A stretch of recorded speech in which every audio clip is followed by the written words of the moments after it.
യേശുക്രിസ്തുവിൻ്റെ മഹനീയ നാമത്തിന് മഹത്വമുണ്ടാകട്ടെ.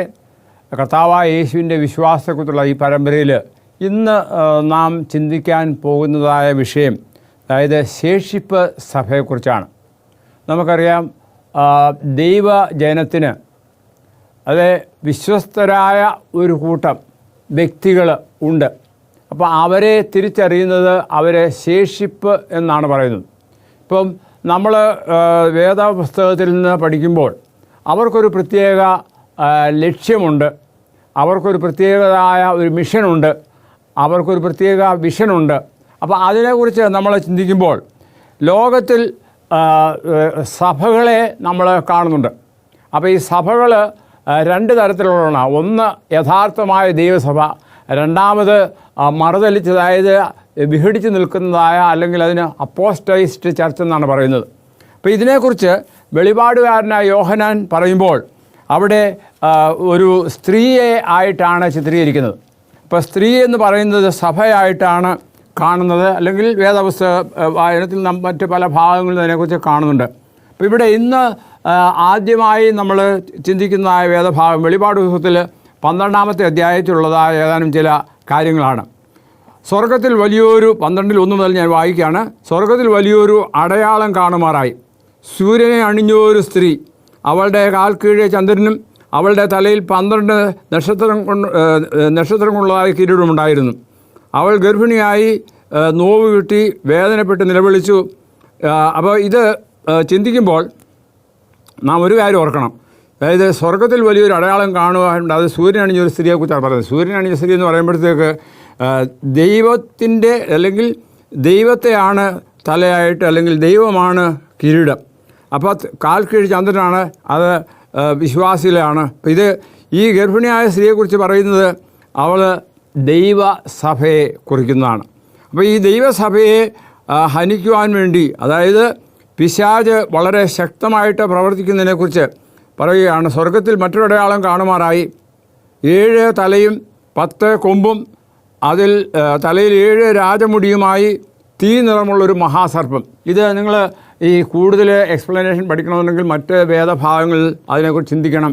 അപ്പോൾ ഇത് അപ്പോസ്റ്റൈസ്ഡ് സഭയായിട്ടാണ് കാണുന്നത്. എന്നിട്ട് ആദ്യത്തെ കാണുന്നതായ സ്ത്രീയെ, അതായത് ഈ അപ്പോസ്റ്റൈസ്ഡ് സഭയെക്കുറിച്ച്, അതിൻ്റെ വാൽ ആകാശത്തിലെ നക്ഷത്രങ്ങൾ 3-1 വലിച്ചു കൂട്ടി ഭൂമിയിലേക്ക് എറിഞ്ഞു കളഞ്ഞു. പ്രസവിക്കുമാറാത്ത സ്ത്രീയെ പ്രസവിച്ച ഉടനെ കുട്ടിയെ തിന്നു കളയുവാൻ മഹാസഭ അവളുടെ മുമ്പിൽ നിന്നു. അപ്പോൾ ഇത് പറയുന്നത് മറ്റൊന്നുമല്ല, അതായത് ദൈവത്തിനൊരു സഭയുണ്ടെന്നും ആ സഭ അതിനെ ഇല്ലായ്മ ചെയ്യുവാൻ തൊക്കണം പിശാച്. നമുക്കറിയാം, ലൂസിഫർ നമ്മൾ നേരത്തെ ചിന്തിച്ചതാണ്. 3 ദൈവത്തിൻ്റെ ദൂതന്മാരുമായിട്ട് ഭൂമിയിലേക്ക് തള്ളപ്പെട്ടു.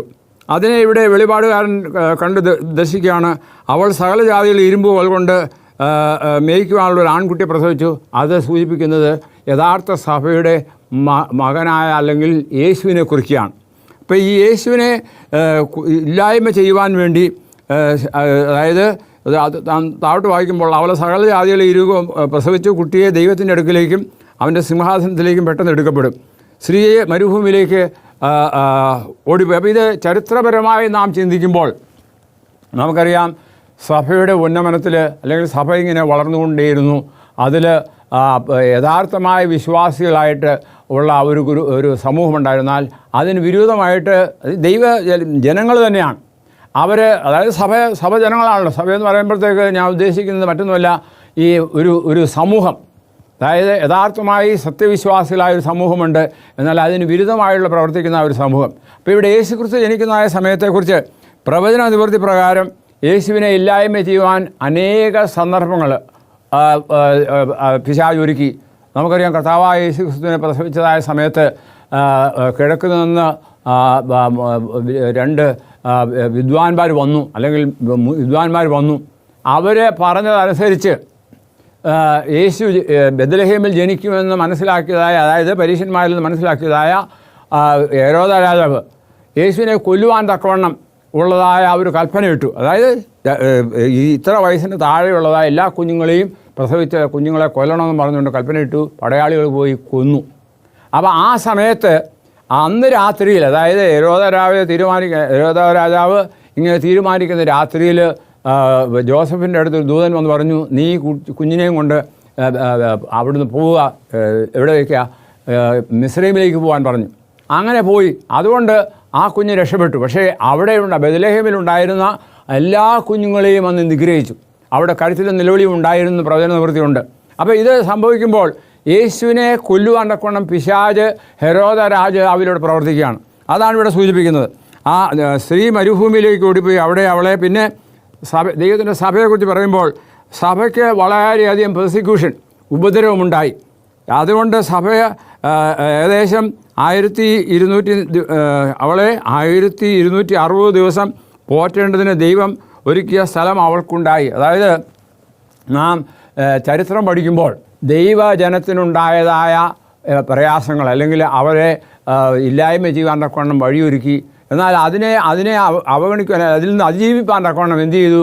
ദൈവം അതിനു വേണ്ടിയുള്ള വഴിയൊരു ഒരുക്കി. അങ്ങനെയാണ് നാം അതായത് അന്ധകാര യുഗത്തിൽ 1260 വർഷത്തെ സഭയെ പോറ്റി ദൈവം എവിടെയായിരുന്നു? അവരെ മലകളിലും ഗുഹകളിലും ഒക്കെയാണ്. അതായത് നമ്മൾ സഭാചരിത്രം പഠിക്കുമ്പോൾ സഭയിൽ ഉണ്ടായിരുന്ന അല്ലെങ്കിൽ സത്യവിശ്വാസികളായിരുന്നവരെല്ലാം നിഗ്രഹിക്കാൻ തക്കവണ്ണം അന്നത്തെ സഭയായിരുന്നതായ കത്തോലിക്ക സഭയിലൂടെ പ്രവർത്തിക്കുന്നതായിട്ട് കാണപ്പെടുന്നു. അവരെന്ത് ചെയ്തു? അവർ ഈ സത്യവിശ്വാസികളായിരിക്കുന്നവരെല്ലാം കൊല്ലുവാൻ തക്കവണ്ണം ഉള്ള ഉപാധികൾ ഒരുക്കി. എന്നാൽ ഈ സത്യവിശ്വാസികളായിരുന്നവർ എന്ത് ചെയ്തു? അവർ മലകളിലും ഗുഹകളിലുമൊക്കെയും ഒളിച്ചു. അതായത് ചരിത്രത്തിൽ പറയുന്നുണ്ട്, ആൽബിജൻസീസ് അതുപോലെയുള്ള ചില സമൂഹങ്ങൾ ദൈവ സത്യത്തെ ഉൾക്കൊണ്ടുകൊണ്ട് അവർ മലകളിലും ഗുഹകളിലും പലയിടങ്ങളിലുമായി പോയി. എന്നാൽ അന്ന് ഉൾക്കൊണ്ടുന്നതായ സഭ ഇങ്ങനെയുള്ളവരെ വിഘടിച്ച് നിൽക്കുന്നവരെന്ന് പറഞ്ഞ് അവരെ കൊല്ലുവാൻ തക്കവണ്ണം പട്ടാളക്കാരെ അയക്കുകയും ഒക്കെ ചെയ്തെന്നാൽ അവിടെയൊക്കെയും ദൈവം അവരെ പ്രൊട്ടക്റ്റ് ചെയ്യുന്നു. അതായത് അവർ മരുഭൂമിയിലേക്ക് ഓടിപ്പോയി എന്ന് പറയുന്നതാണ്. പിന്നെ സ്വർഗത്തിൽ ഇതുണ്ടായി. അതിന് ശേഷം പറയുകയാണ്, എന്താണ്, ഭൂമിയിലേക്ക് തള്ളിക്കളഞ്ഞു എന്ന് മഹാസർപ്പം കണ്ടിട്ട്. അതായത് 12ാമത്തെ വാക്യം, ആകയാൽ സ്വർഗവും അതിൽ വസിക്കുന്നവരുമായുള്ളവരെ ആനന്ദിക്കുകയും ഭൂമിക്കും സമുദ്രത്തിനും അയ്യോ കഷ്ടം, പിശാച് എനിക്ക് അല്പകാലമുള്ളൂ എന്നറിഞ്ഞ് ക്രോധത്തോടെ നിങ്ങളുടെ അടുക്കൽ ഇറങ്ങി വന്നിരിക്കുന്നു. ഭൂമിയിലേക്ക് തള്ളിക്കളഞ്ഞ മഹാസർപ്പം കണ്ടിട്ട്, അതായത് ഭൂമിയിലേക്ക് തള്ളിക്കളഞ്ഞു എന്ന് മഹാസർപ്പം കണ്ടിട്ട് ആൺകുട്ടിയെ പ്രസവിച്ച സ്ത്രീയെ ഉപദ്രവിക്കാൻ തുടങ്ങി. അതായത് സഭയുടെ ഉപദ്രവമാണ്. അപ്പോൾ മരുഭൂമിയിൽ നിന്ന് പോകേണ്ടതിന് ദൈവം ചില ഉപാധികളൊക്കെയും ഒരുക്കി. അതിനുശേഷം സർപ്പം സ്ത്രീയെ ഒഴുകളയേണ്ടതിന് അവളുടെ പിന്നാലെ തൻ്റെ വായിൽ നിന്ന് നദി പോലെ വെള്ളം ചാടി. ഇതൊക്കെ നമ്മൾ കൂടുതൽ ചിന്തിക്കേണ്ട കാര്യങ്ങളാണ്. അത് ഇപ്പോൾ അതിനുള്ള സമയമില്ല. പക്ഷേ ഈ മഹാസർപ്പം സ്ത്രീയോട് കോപിച്ച് ദൈവകൽപ്പന പ്രമാണിക്കുന്നവരും യേശുവിൻ്റെ സാക്ഷ്യമുള്ളവരുമായി അവളുടെ സന്തതിയിൽ ശേഷിപ്പുള്ളവരോട്, അതാണ് ഇവിടെ ശേഷിപ്പെന്ന് ഞാൻ പറഞ്ഞത്, യുദ്ധം ചെയ്യുവാൻ പുറപ്പെട്ടപ്പോൾ അവൾ കടൽപ്പുറത്തെ മണലിന്മേൽ നിന്നു. അപ്പോൾ അവിടെ ദൈവം രക്ഷിക്കുവാൻ കൊണ്ട് വഴിയൊരുക്കി അവരെ ദൈവം രക്ഷിച്ചു. അപ്പോൾ ഇവിടെ ഈ ശേഷിപ്പെന്ന് പറയുന്നത് ആരാണ്? ദൈവകൽപ്പനയും യേശുവിലുള്ള വിശ്വാസവും കാത്തുകൊള്ളുന്നതായ ഒരു സമൂഹമാണ്. ഇപ്പോൾ ഇവരെക്കുറിച്ച് ഇവിടെ മാത്രമല്ല, വെളിപാട് പുസ്തകം 14ാമത്തെ അധ്യായത്തിൽ അവരെക്കുറിച്ച് പ്രതിപാദിക്കുന്നുണ്ട്. അവിടെ 12ാമത്തെ വാക്യം നമ്മുടെ ആധാര വിഷയമായിട്ട് ഞാൻ മുൻകൂട്ടി പറഞ്ഞിട്ടുണ്ട്. അവിടെ പറയുന്നത് എന്താണ്? ദൈവകൽപ്പനയും യേശുവിലുള്ള വിശ്വാസവും വിശുദ്ധന്മാരുടെ സഹിഷ്ണുത കൊണ്ട് ഇവിടെ ആവശ്യം. അപ്പോൾ ഇവിടെ ദൈവകൽപ്പനയെക്കുറിച്ചുള്ള കാര്യങ്ങളൊക്കെയും ഞാൻ നിങ്ങളോട് പറയുകയുണ്ടായി. അതായത് ദൈവത്തിൻ്റെ കൽപ്പനയ്ക്കുള്ള പ്രാധാന്യം എന്താണ്? അതായത് ദൈവം തൻ്റെ സ്വന്തം വിരലുകൊണ്ട് എഴുതിയതായ 10 കൽപ്പന, അതിൽ ഉള്ള ചില നിയമങ്ങൾ മാറ്റി മറിച്ചു. അതായത് ആരാ ചെയ്തത്? അത് അന്നത്തെ സഭയാണ്. എന്നാൽ അതിനെതിരായിട്ട് നിന്നതായ സമൂഹമായിരുന്നു ആ ശേഷിപ്പെന്ന് പറയുന്നത്. എങ്ങനെയുള്ളവരായിരുന്നു? അത് ദൈവകൽപ്പനയും യേശുവിലുള്ള വിശ്വാസവും കാത്തുകൊള്ളുന്ന സമൂഹമായിരുന്നു. അവരുടെ സഹിഷ്ണുത, അതായത് അവർ വളരെ സഹിഷ്ണുതയോടെ കഷ്ടങ്ങളും പ്രയാസങ്ങളും പ്രതികൂല സാഹചര്യങ്ങളും ഉപദ്രവമൊക്കെ വന്നിട്ടും അതൊക്കെയും സഹിച്ച് ദൈവം പറഞ്ഞതുപോലെ ജീവിച്ചു. അപ്പോൾ അങ്ങനെയുള്ളതായ സമൂഹത്തെ ഉൾക്കൊള്ളുവാൻ വേണ്ടിയാണ്. അതായത് ഇപ്പോൾ നമുക്ക് ഈ അവസാന കാലത്തെക്കുറിച്ച് കർത്താവായ യേശു ക്രിസ്തു എന്ത് ചെയ്തു? മത്തായിയുടെ സുവിശേഷത്തിൽ പറഞ്ഞിട്ടുണ്ട്, അവിടെ പല ഉപദ്രവങ്ങളുണ്ടാകും. ആർക്കുണ്ടാകും? ദൈവത്തെ സ്നേഹിക്കുന്നവർക്ക്, ദൈവകൽപ്പനയും യേശുവിലുള്ള വിശ്വാസവും കാത്തുകൊള്ളുന്നവർക്ക്. ഇതേ പ്രവചന നിവൃത്തിയായിട്ട് ഇതൊക്കെയും നാം കാണുകയാണ്. എന്നാൽ അതിനപ്പുറമായിട്ട് പ്രവർത്തിക്കുന്നതായ കാര്യത്തെക്കുറിച്ച് അല്ലെങ്കിൽ ചെയ്യുന്ന കാര്യങ്ങളെക്കുറിച്ച് ദൈവം ദൈവസഭയെ കരുതുന്നതിനെക്കുറിച്ച് പല വിഷയങ്ങളുണ്ട്. അതായത് ഇവിടെ നമുക്കറിയാം, ഈ ഇന്നത്തെ കാലത്ത് നമ്മൾ കാണുന്നത് പോലെയല്ല കത്തോലിക്ക സഭ. കത്തോലിക്ക സഭ വളരെയധികം ദൈവജനത്തെ പെർസിക്യൂട്ട് ചെയ്ത് ഉപദ്രവിച്ചു. ഏത് തരത്തിലാണെന്ന് ചോദിച്ചാൽ അതിനൊക്കെയും ചരിത്ര രേഖകളുണ്ട്. അവരെന്ത് ചെയ്യാണ്, പോപ്പിനെതിരായിട്ട് അല്ലെങ്കിൽ പോപ്പ് പറഞ്ഞ കാര്യങ്ങൾ നിർവഹിക്കാൻ അസാധ്യമായവരെയൊക്കെയും ഇല്ലായ്മ ചെയ്തു. അപ്പോൾ അവിടെ നിന്ന് എന്ത് ചെയ്തു, ദൈവജനത്തെ പല സമയങ്ങളായി പ്രൊട്ടക്റ്റ് ചെയ്തു. അത് നമുക്കറിയാം. ഈ റിഫർമേഷൻ വന്നു, അതായത് നവോത്ഥാനം വന്നു. അവിടെയും ദൈവത്തിൻ്റെ വചനത്തിൻ്റെ പ്രാധാന്യം ഉൾക്കൊണ്ടുകൊണ്ട് മനുഷ്യർ ജീവിച്ചു. ഇവിടങ്ങളിലായി, അതായത് ഓരോ കോണുകളിലും ഇവരിങ്ങനെ ദൈവവിശ്വാസത്തിൽ കാത്തിരുന്നു. അതായത് ദൈവകൽപ്പനയും യേശുവിൽ വിശ്വാസവും കാത്തുകൊണ്ട് അവർ ജീവിച്ചു. അവരെയൊക്കെയും ഇല്ലായ്മ ചെയ്യാന്നൊക്കെ പിശാച് വളരെ ശക്തിയായിട്ട് പ്രവർത്തിച്ചു. നമുക്ക് ഇപ്പോൾ കത്തോലിക്ക സഭയെക്കുറിച്ച് അവരുടെ പഠിപ്പുകളെക്കുറിച്ച് കേൾക്കുമ്പോൾ അവിടെ പോപ്പിനെയാണ് പ്രധാനപ്പെട്ട വ്യക്തിയായിട്ട്, അല്ലെങ്കിൽ ഹെഡ് ഓഫ് ദ ചർച്ച് എന്ന് പറയുന്നത്. അത് വൈക്കാർ, അതായത് പ്രതിനിധി, ദൈവത്തിൻ്റെ പ്രതിനിധിയായിട്ടാണ് കാണുന്നത്. രണ്ടാമതായിട്ട് അവർക്ക് തെറ്റിക്കൂടായ്മയുടെ അനുഭവമുണ്ട്. തെറ്റിക്കൂടായ്മ എന്ന് പറഞ്ഞാൽ പോപ്പ് എന്ത് പറയുന്നു അത് ഒന്നും തെറ്റാത്തതാണ്, അല്ലെങ്കിൽ അതിന് തെറ്റ് വരികയില്ല. അതുപോലെ തന്നെ പിന്നെ പറയുന്നത് അവർ യേശുവിൻ്റെ പ്രതിനിധിയായിട്ട്, അല്ലേ അതിന് വേദപുസ്തകത്തിലുള്ള കാര്യങ്ങളൊക്കെയും വളരെ വിസ്തരിച്ച് പറയേണ്ടതാണ്. അത് നമുക്ക് സമയമില്ലാത്തതുകൊണ്ട് അതുപോലെ യേശുവിൻ്റെ പ്രതിനിധിയായിട്ട്, അതായത് ഇപ്പം ഞാൻ പറയാം, ഒരു ഉദാഹരണം പറഞ്ഞാൽ യേശുവിന് മാത്രമേ, അല്ലെങ്കിൽ ദൈവത്തിന് മാത്രമേ പാപക്ഷമയുള്ളൂ, പാപം ക്ഷമിക്കാൻ കഴിയുള്ളൂ. പക്ഷേ ഒരു പുരോഹിതൻ്റെ അടുത്ത് പോയി തങ്ങളുടെ പാപങ്ങൾ ഏറ്റുപറയുന്നതായ രീതി, അതായത് ഏറ്റുപറച്ചിൽ ഉണ്ട്. അപ്പോൾ അത് ദൈവത്തോട് ചെയ്യുന്നതിന് പകരം മനുഷ്യരോടാണ് ചെയ്യുന്നത്. മനുഷ്യർക്ക് നമ്മുടെ പാപങ്ങളെ അതായത് ക്ഷമിക്കുവാനൊക്കെ സാധിക്കില്ല. ദൈവം മാത്രമേ അത് ചെയ്യുകയുള്ളൂ. അതുകൊണ്ട് എന്നാൽ സഭ പഠിപ്പിക്കുന്നത് എന്താണ്, നിങ്ങൾ പ്രീസ്റ്റിനോട്, പുരോഹിതനോട് നിങ്ങളുടെ പാപങ്ങൾ ഏറ്റു പറയുക. അവർ പിന്നെ അതിനുള്ള ഉപാധികൾ പറയും. നിങ്ങളിങ്ങനെ പ്രാർത്ഥിക്കുക, മറിയത്തിനോട് പ്രാർത്ഥിക്കുക. അങ്ങനെ ചെയ്യുമ്പോൾ നിങ്ങളുടെ പാപങ്ങളെല്ലാം മാറ്റുന്നു. അതുപോലെ തന്നെ ഈ പാപപരിഹാര ചീട്ട്, അതായത് നിങ്ങൾ കാശ് കൊടുത്ത് പാപപരിഹാര ചീട്ട് വാങ്ങിക്കുവാൻ തക്കണം ആവശ്യപ്പെടുകയാണ്. അതായിരുന്നു ഈ നവോത്ഥാനത്തിൻ്റെ, അല്ലെങ്കിൽ റിഫർമേഷൻ്റെ, അല്ലെങ്കിൽ പ്രൊട്ടസ്റ്റാന്റിസത്തിൻ്റെ ആദ്യപടി. അതിൻ്റെ ചരിത്രം പറയുന്നത്, റോമിൽ സെൻറ്റ് പീറ്റേഴ്സ് ചർച്ച് പണിയുന്നതിന് വേണ്ടി സഭയ്ക്ക് പണം ആവശ്യമായിരുന്നു. അതിന് അവർ പാപപരിഹാര ചീട്ട് വിൽക്കുവാൻ തക്കവണ്ണം ഓരോരുത്തർക്ക് ചുമതല ഏൽപ്പിച്ചു. അപ്പോൾ ടെറ്റ്സൽ എന്ന് പറയുന്നതായ ഒരു വ്യക്തി ജർമ്മനിയിൽ വന്ന് പാപപരിഹാര ചീട്ട് വിൽക്കുവാൻ തക്കവണ്ണം വന്നു. ആ സമയത്താണ് മാർട്ടിൻ ലൂതർ അതായത് മാർട്ടിൻ ലൂതറിൻ്റെ ജീവിതത്തെക്കുറിച്ച് പറഞ്ഞാൽ വേദപുസ്തകം സ്വയമായിട്ട് വായിച്ചു പഠിക്കുകയും അന്ന് സഭയിൽ ഉണ്ടായിരുന്നതായ പലതരത്തിലുള്ള ആചാരപരമായ, അല്ലെങ്കിൽ തെറ്റായ ആചാരങ്ങളെക്കുറിച്ചൊക്കെയും താൻ മനസ്സിലാക്കുകയും ചെയ്തുകൊണ്ട് ടെറ്റ്സൽ വന്നതായ സമയത്ത് ഒരു 95 കാര്യങ്ങൾ എഴുതി അന്നത്തെ ചർച്ചിൻ്റെ, അതായത് ജർമ്മനിയിലുള്ള ഒരു ചർച്ചിൻ്റെ മെയിൻ ഡോറിൽ പതിക്കുകയുണ്ടായി. അപ്പോൾ അതോടുകൂടി എന്താണ്, ടെറ്റ്സൽ വന്നു, അങ്ങനെ പാപപരിഹാര ചീട്ട് വിൽക്കുവാൻ തക്കണം അദ്ദേഹം ആഗ്രഹിച്ചു. പക്ഷേ അതിനെതിരായിട്ട് മാർട്ടിൻ ലൂതർ പ്രവർത്തിച്ചു. പക്ഷേ അതിനെതിരായിട്ട് പോപ്പിൻ്റെ ആൾക്കാരല്ലെങ്കിൽ അന്നത്തെ കർദിനാളന്മാരെന്ത് ചെയ്തു, മാർട്ടിൻ ലൂതറിനെതിരായിട്ട് നീങ്ങിയുണ്ടായി. പക്ഷേ അതിലൊന്നും അതിനെ അതിജീവിക്കാൻ തക്കവണ്ണം ദൈവത്തിൻ്റെ കൃപ കൊണ്ട് മാർട്ടിൻ ലൂതറിന് സാധിച്ചു. അദ്ദേഹം പഴയ നിയമ പുസ്തകങ്ങൾ, പുതിയ നിയമം ഇതൊക്കെയും ട്രാൻസ്ലേറ്റ് ചെയ്ത് ജർമ്മൻ ഭാഷയിലാക്കി. അങ്ങനെ അദ്ദേഹത്തോടൊപ്പം സഹകരിപ്പാൻ തക്കവണ്ണം ഒരു സമൂഹമുണ്ടായിരുന്നു, പ്രത്യേകിച്ച് പ്രഭുക്കന്മാരുണ്ടായിരുന്നു. അതുകൊണ്ട് അദ്ദേഹം രക്ഷപ്പെട്ടു. അതിന് തുടർച്ചയായിട്ട് കാണുന്നത് എന്താണെന്ന് അറിയാമോ, ആ റിഫർമേഷൻ്റെ സമയത്ത് സംഭവിച്ചത്, ജർമ്മനിയിലുള്ളതായ, അല്ലെങ്കിൽ ഈ മാർട്ടിൻ ലൂതറിനെ അംഗീകരിക്കാത്ത മറ്റ് നോബിളുമാരും കത്തോലിക്ക സഭയിലെ പുരോഹിതന്മാരെല്ലാം കൂടെ ചേർന്ന് അദ്ദേഹത്തെ കൊല്ലുവാൻ തക്കവണ്ണമുള്ള പരിശ്രമം നടന്നു. പക്ഷേ അവിടെ തന്നെ ആരോ കടത്തിക്കൊണ്ടുപോവുകയും വേറൊരു സ്ഥലത്ത് കൊണ്ട് ആരും അറിയാതെ പാർപ്പിക്കുകയും ചെയ്തു. പിന്നീടാണ് വലിയൊരു കൗൺസിൽ കൂടിയപ്പോൾ മാർട്ടിൻ ലൂതറിനോട് നീ പറഞ്ഞ കാര്യങ്ങളൊക്കെയും തള്ളിപ്പറയണമെന്ന് പറഞ്ഞു. പക്ഷേ മാർട്ടിൻ ലൂതർ പറഞ്ഞു, ദൈവത്തിൻ്റെ വചനവിരുദ്ധമായിട്ട് ഞാനൊന്നും സംസാരിക്കുകയില്ല. അതിനോട് അനുകൂലിച്ച് കുറേ പേര് നിന്നു. അങ്ങനെയാണ് പ്രൊട്ടസ്റ്റൻ്റ് സഭയുണ്ടായത്. അതുപോലെ തന്നെ ദൈവത്തിൻ്റെ ജനത്തെ പോറ്റിപ്പുലർത്തുവാൻ തക്കവണ്ണം ദൈവം പല ഉപാധികൾ ഉപയോഗിച്ചു. അങ്ങനെ സഭയ്ക്ക് എന്തുണ്ടായി? ചെറിയ, അതായത് അന്ന് കത്തോലിക്ക സഭയാണ് പരമാധികാരി.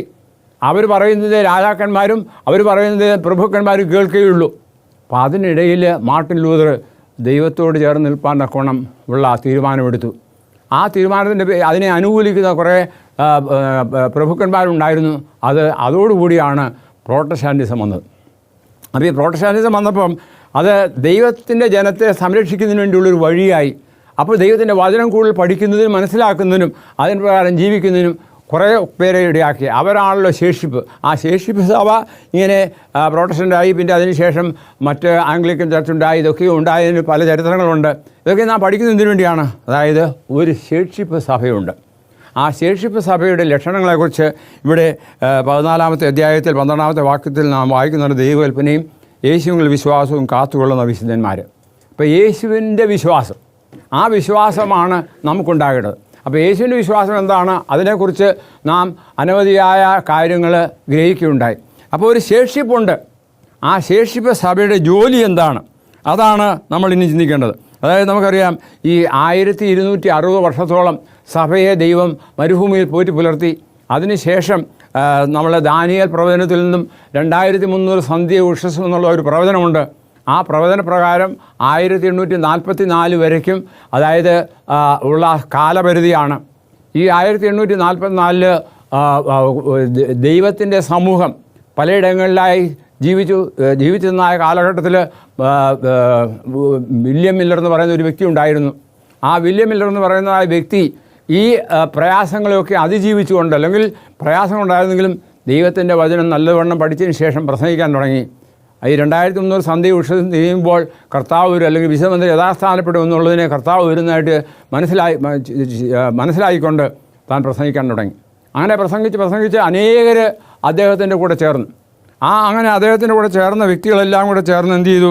അവർ ദൈവകൽപ്പനയും യേശുവിൽ വിശ്വാസവും കാത്തുകൊള്ളുന്ന ഒരു സമൂഹം ഉടലെടുക്കുവാൻ ഇടയായി തീർന്നു. അങ്ങനെയാണ് സെവന്ത്-ഡേ അഡ്വെന്റിസ്റ്റ് ചർച്ച് വരുന്നത്. കാരണം സെവന്ത്-ഡേ അഡ്വെന്റിസ്റ്റ് ചർച്ച് പറയുന്നതല്ല, ദൈവത്തിൻ്റെ വചനമനുസരിച്ച് നാം ഒരു കൽപ്പന ലംഘിച്ചാൽ, നമുക്കത് വായിക്കാം. യാക്കോബിൻ്റെ ലേഖനം 2:10 പറയുന്നത് എന്താണെന്ന് ചിന്തിക്കാം. ദൈവത്തിന് മുഖപക്ഷമില്ല, ഒരുത്തൻ ന്യായപ്രമാണം മുഴുവൻ അനുസരിച്ച് നടന്നിട്ടും അവൻ ഒന്നിൽ തെറ്റിയാൽ അവൻ സകലത്തിലും കുറ്റക്കാരനായി തീർന്നു. അതായത് ഒരു കൽപ്പന ലംഘിച്ചാൽ എല്ലാ കൽപ്പനയ്ക്കും അതായത് തെറ്റുകാരനായി. അതിന് ഒരു കൊടുത്തിരിക്കുന്ന 11-ാമത്തെ വാക്യം, വ്യഭിചാരം ചെയ്യരുത് എന്ന് കൽപ്പിച്ചവൻ കൊല ചെയ്യരുത് എന്ന് കൽപ്പിച്ചിരിക്കുന്നു. നീ വ്യഭിചാരം ചെയ്യുന്നെങ്കിലും കൊല ചെയ്യുന്നു എങ്കിൽ ന്യായപ്രമാണം ലംഘിക്കുന്നവനായി തീർന്നു. അപ്പോൾ സ്വാതന്ത്ര്യത്തിന് ന്യായപ്രമാണത്താൽ വിധിക്കപ്പെടുന്നവരെ പോലെ സംസാരിക്കുകയും പ്രവർത്തിക്കുകയും ചെയ്യുക.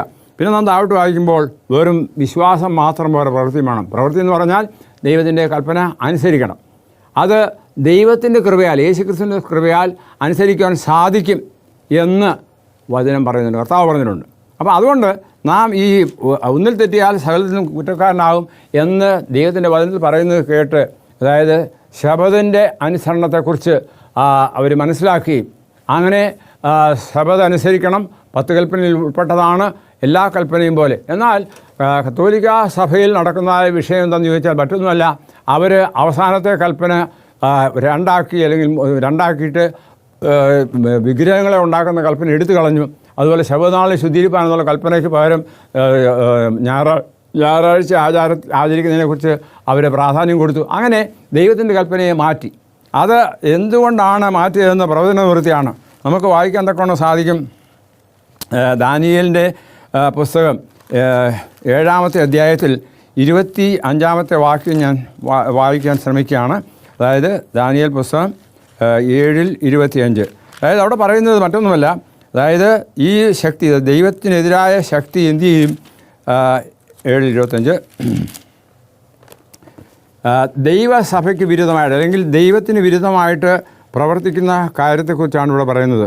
അതായത് ഒരു ശക്തിയെക്കുറിച്ച് പറയുന്നത്, അവൻ, അതായത് ദൈവത്തിന് വിരുദ്ധമായി നിൽക്കുന്ന ശക്തി അത്യുന്നതനായ വിരോധമായി, അതായത് അത്യുന്നതമായ ദൈവത്തിന് വിരോധമായി വൻപ് പറയുകയും അത്യുന്നതനായവൻ്റെ വിശുദ്ധന്മാരെ ഒടുക്കിക്കളയുകയും സമയങ്ങളെയും നിയമങ്ങളെയും മാറ്റുവാൻ ശ്രമിക്കുകയും ചെയ്യും. കാലവും കാലാംശവും അവൻ്റെ കയ്യിൽ ഏൽപ്പിക്കപ്പെട്ടിരിക്കുന്നു. ഇത് 1260 വർഷമെന്ന് ഞാൻ മുമ്പേ സൂചിപ്പിച്ചു. ഇതിൻ്റെ നിവൃത്തിയാണ്. അപ്പോൾ ഇവിടെ എന്താണ് സംഭവിക്കുന്നത്? അത്യുന്നതിന് വിരോധമായി വമ്പ് പറയുകയും അത്യുന്നതനായവൻ്റെ വിശുദ്ധന്മാരെ ഒടുക്കുകയും സമയങ്ങളെയും നിയമങ്ങളെയും മാറ്റുവാൻ ശ്രമിക്കുകയും ചെയ്യും. അപ്പോൾ സമയം എന്ന് പറയുന്നത് നമുക്കറിയാമല്ലോ, ഇന്നത്തെ കാലത്ത് നമ്മുടെ സമയം എന്ന് പറയുന്നത് ആദിയിൽ ദൈവം സൃഷ്ടിച്ചപ്പോൾ സന്ധ്യയായ ഉഷസ്സുമായി എന്നുള്ളതാണ്. അത് ഇന്നും അത് നിലവിലുണ്ട്. എന്നാൽ ഇന്ന് നമ്മളറിയുന്നത് ഇപ്പോൾ 24 hours 24 മണിക്കൂർ എന്നാണ്. അതായത് രാത്രി 1 മണി മുതൽ പിറ്റേ ദിവസം അതായത് 24 മണിക്കൂറാക്കിയിരിക്കുകയാണ്. അപ്പോൾ അതല്ല ദൈവത്തിൻ്റെ നിയമം. അതായത് വചനപ്രകാരം സന്ധ്യയുമായി ഉഷസ്സുമായി. അതുപോലെ തന്നെ ദൈവത്തിൻ്റെ കൽപ്പന ഞാൻ മുമ്പേ പറഞ്ഞതുപോലെ ചില കൽപ്പനകളെ മാറ്റി, ചില കൽപ്പനകൾക്ക് തിരുത്തി. അപ്പോൾ ഇത് ദൈവ വചനപ്രകാരമല്ല. പിന്നെയോ ദൈവത്തിന് വിരോധമായിട്ട് എന്താണ്? വൻപ് പറയുകയാണ്. സമയത്തെയും നിയമത്തെയും മാറ്റുവാൻ പരിശ്രമിക്കുകയാണ്. പക്ഷേ അങ്ങനെയല്ല.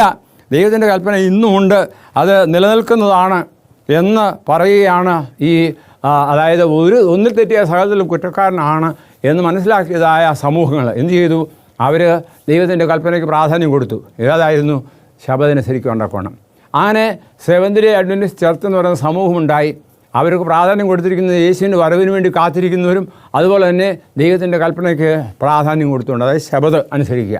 ശബദ് മാത്രമല്ല, ദൈവത്തിൻ്റെ കൽപ്പനയ്ക്ക് പ്രാധാന്യം കൊടുക്കുക. അപ്പോൾ അങ്ങനെ കഴിയുന്നതായ സമൂഹത്തിൽ അവർ ഇന്നും ജീവിക്കുന്നു. പക്ഷേ ഞാൻ പറയാൻ വന്നൊരു സാരം ഇത്രയേ ഉള്ളൂ.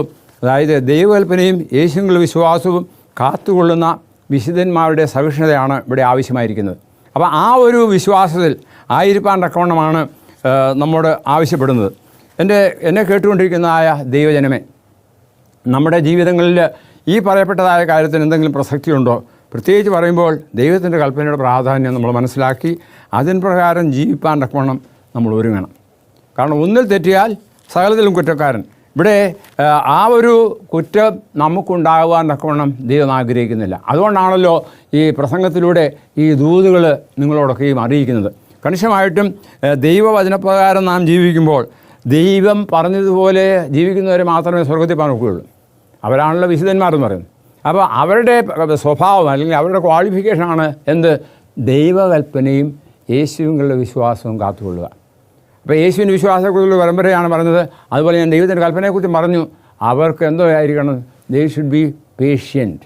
വളരെ അതായത് വെളിപാടുകാരൻ പറയുമ്പോൾ അവരെങ്ങനെയുള്ളവരായിരിക്കണം? സഹിഷ്ണുതയുള്ളവരായിരിക്കണം. കാരണം ഇതൊക്കെ സംഭവിക്കുമ്പോൾ അവരുടെ വിശ്വാസം നഷ്ടപ്പെട്ടു പോകരുത്. വിശ്വാസം ഉറച്ചു നിൽക്കണം. അതുകൊണ്ട് ഒരു ശേഷിപ്പ് സഭയുണ്ട്. ആ സഭ ദൈവകൽപ്പന യേശുവിൻ്റെ വിശ്വാസവും കാത്തുകൊള്ളുന്നവരാണ്. അവരുടെ കൂട്ടത്തിൽ കാണുവാനെ കൊണ്ട് നമ്മൾ പരിശ്രമിക്കണം. നമുക്ക് പ്രാർത്ഥിക്കാം.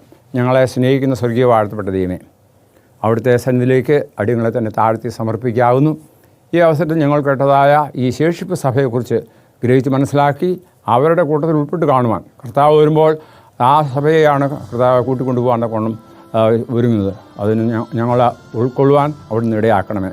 യേശുവിൽ കൂടി താഴ്മയോടും വിനയമായി ചോദിക്കുമ്പോൾ കൃപയുടെ കേൾക്കുമാറാകണമേ. ആമേൻ. ദൈവം നമ്മെ ഓരോരുത്തരെയും അനുഗ്രഹിക്കുമാറാകട്ടെ.